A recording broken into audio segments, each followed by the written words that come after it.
you have one of these soldering stations and it just won't suck, stick around, I'll show you how to fix it.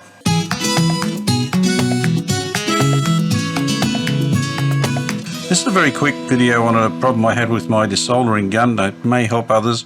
This is a Chinese one and it actually works pretty well. I've disconnected the gun here so that I can work on it, otherwise it gets too hot.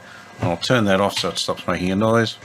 The problem I was having was it was heating up okay, there's no problem there, but when you push the trigger to make it suck, it would not suck. It was making the noises, everything was okay, but there was no sucking action at the tip here.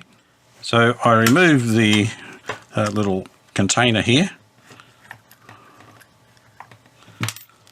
If I put my finger there and pulled the trigger, there was suction there, so there was no problem. Then I realised there's a little rubber washer in here, and it should seal off the tube, but this one's burnt a big hole in it. Here's the little rubber seal here, and as you can see, it's burnt a big hole around where it's supposed to have a small hole. So I've made a new one up. This is neoprene rubber, and I've just used a hollow punch and one of those rotary wad punches to punch the small hole in the centre. Here's where the little rubber sits, and it needs to seal around that tube. So I've made the hole just slightly smaller than that tube so that it seals around it. Before, with the large hole in the rubber seal, the air was just allowed to come back through these joins in the moulding here.